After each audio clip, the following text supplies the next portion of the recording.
ನಮಸ್ಕಾರ ವೀಕ್ಷಕರೇ, ಇದು ವಿಆರ್ ನ್ಯೂಸ್ ವಿಶೇಷ ವರದಿ. ಹೆತ್ತ ತಾಯಿಗಿಂತ ಹಣ ಆಸ್ತಿ ಅಂತಸ್ತು ದೊಡ್ಡದಾಯಿತೆ?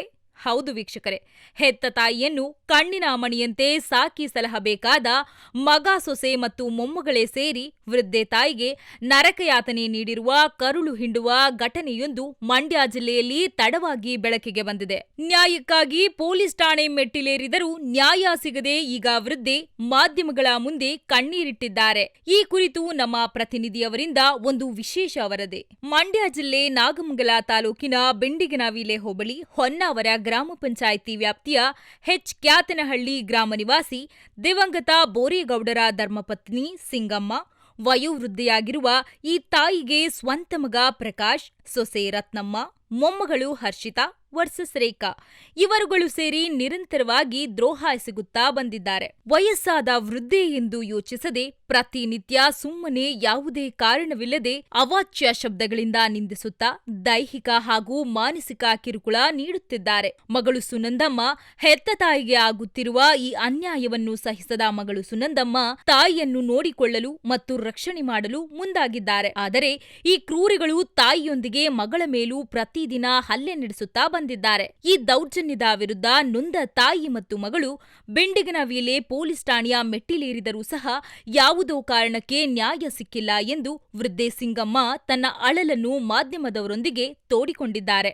ಹಾಗೂ ಇನ್ನಾದರೂ ನಮಗೆ ನ್ಯಾಯ ಕೊಡಿಸಿ, ನಮ್ಮನ್ನು ರಕ್ಷಣೆ ಮಾಡಿ ಎಂದು ಅಂಗಲಾಚಿ ಬೇಡುತ್ತಿದ್ದಾರೆ. ಮತ್ತು ಬೆಂಡಿಗನವಿಲೆ ಪೊಲೀಸ್ ಠಾಣೆಯಲ್ಲಿ ನನಗೆ ನ್ಯಾಯ ಸಿಕ್ಕಿಲ್ಲ ಎಂದು ಸಿಂಗಮ್ಮ ಅವರು ಆರೋಪಿಸುತ್ತಿದ್ದಾರೆ. ವರದಿ ರಾಜೇಶ್ ವಿಆರ್. ಯಾವಾಗ ಸುದ್ದೇಶ್ಕೊಂಡು ಏನಾರ ಯಾವುದು ಏಟಾದವ್ರೆ ಬಂದು ಟೇಷನಿಗೆ ಬರ್ತೀನಿ, ಅಲ್ದಾರ ಟೇಷನಿಗೆ ಬರೋಕ್ಕೆ ಹಾಕಲ್ಲ ಸರ್. ಬಂದು 7-8 ಸತಿ ಟೇಷನಿಗೆ ಕೊಟ್ಟಿದ್ದೀನಿ ನಾನು ಸೂರಲ್ಲಕ್ಕಲ್ಲ.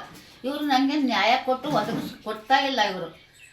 ಆಮೇಲೆ ಒಂದಿನ ಬಂದೇನಂದ್ರೆ ಹಿಂಗೆ ಬಾರ್ಕೊಟ್ರೆ ಬರ್ಕೊಡ್ಲಿಲ್ಲ ಅಂದರೆ ಟೇಷನ್ಗೆ ಹೋಗ್ತೀನಿ, ಮುನ್ಕರ ಕೊಡಿಸ ಇದು ಮಾಡಿಸಿ ನೋಡ್ಕೆ ಆಯಿತು ಅಮ್ಮ ನೀನು ಹೋಗಮ್ಮ ಅಂದ್ಬಿಟ್ಟು ನೀನು 8 ಗಂಟೆಗೆ ಬಂದು ಹೋಗಮ್ಮ ಅಂದರೆ ಯಾರು ಪೊಲೀಸ್ ಅಧಿಕಾರಿಗಳ? ಪೊಲೀಸ್ನವ್ರನ್ನೇ ಸಬ್ಬಿಟ್ಬಿಟ್ರು. ಬಂದು ಮನದೆಲ್ಲನೂ ಚಪ್ಪತಿ ಮಾಡ್ಕೊಂಬಂದವ್ರು ಅವರು.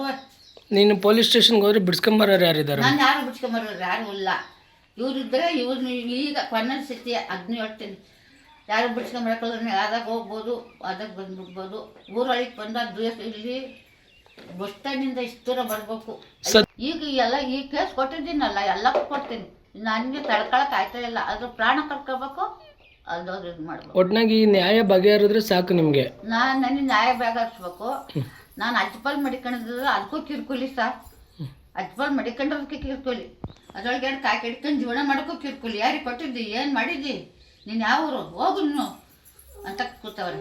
ಒಟ್ನಾಗಿ ಈ ಒಂದು ವಿಚಾರದಲ್ಲಿ ನೀವು ಮಾನಸಿಕವಾಗಿ ಕುಗ್ಗೋಗಿದ್ದೀರಾ? ಹೋಗಿದ್ದೀನಿ.